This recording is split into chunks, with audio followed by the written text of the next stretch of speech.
Kai dia parasantos tu Iesus en to ploio, palin es to peran sunexthe, oiklos palus ep auton kai en paraten thalasan, kai erketai eston. Ugh, golly.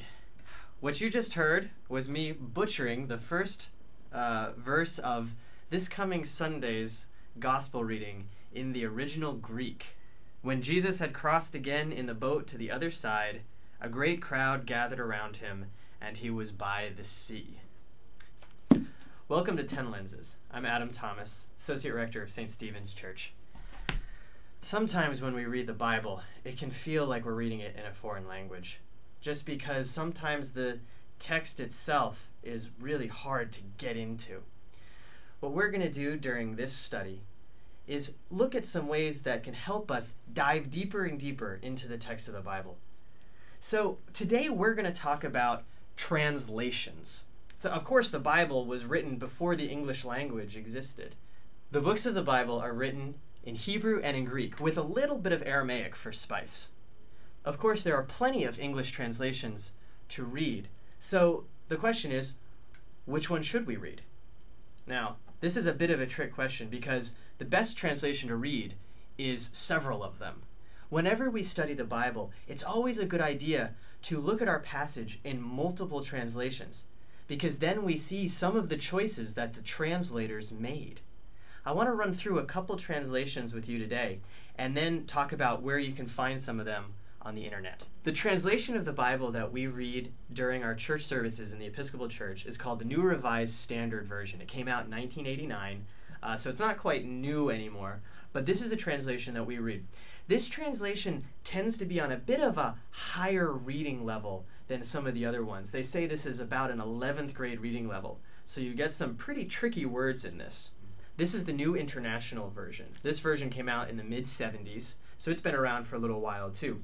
This one is on a little bit easier reading level than the New Revised Standard Version, and this one is the one that tends to be used in more conservative churches.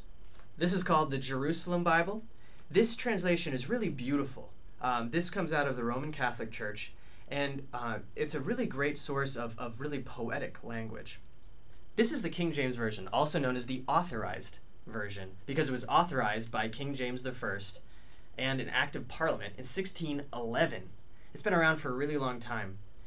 This is still a Bible that is used fairly frequently in churches, although in a lot of places more modern scholarship has overtaken the scholarship of the early 1600s. And so while it's a wonderful source of poetry and Elizabethan language, it's not necessarily the best Bible to be reading for a scholarly inquiry.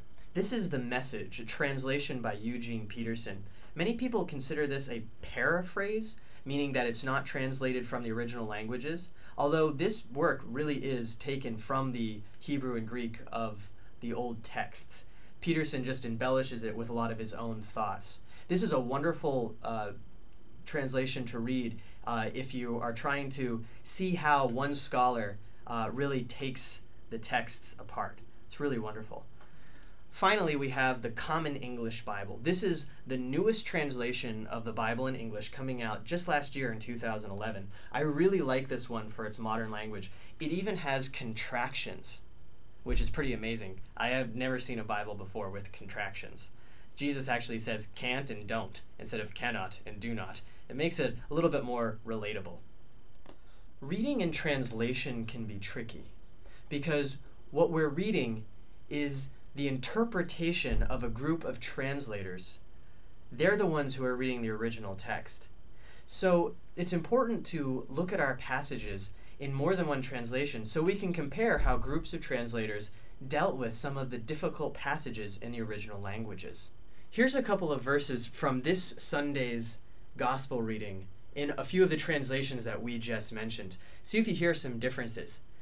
This is when the woman who has had a flow of blood for 12 years touches Jesus' garments and is healed. Here is the King James Version. And he looked round about to see her that had done this thing. But the woman, fearing and trembling, knowing what was done in her, came and fell down before him, and told him all the truth.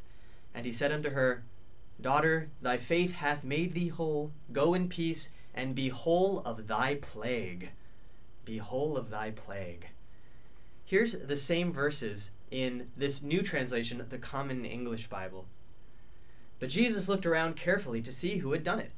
The woman, full of fear and trembling, came forward. Knowing what had happened to her, she fell down in front of Jesus and told him the whole truth. He responded, Daughter, your faith has healed you. Go in peace, healed from your disease. Your disease. Here's the New International Version. But Jesus kept looking around to see who had done it. Then the woman, knowing what happened to her, came and fell at his feet, and, trembling with fear, told him the whole truth. He said to her, Daughter, your faith has healed you. Go in peace and be freed from your suffering. Your suffering. And here's the message. But he went on asking, looking around to see who had done it. The woman, knowing what had happened, knowing she was the one, stepped up in fear and trembling, knelt before him, and gave him the whole story. Jesus said to her, Daughter, you took a risk of faith, and now you're healed and whole. Live well, live blessed, be healed of your plague. We're back to plague. Notice in those 4 different translations, we have plague, disease, and suffering. And these are all translated from the same Greek word. But we have different understandings of what that word could mean in this context.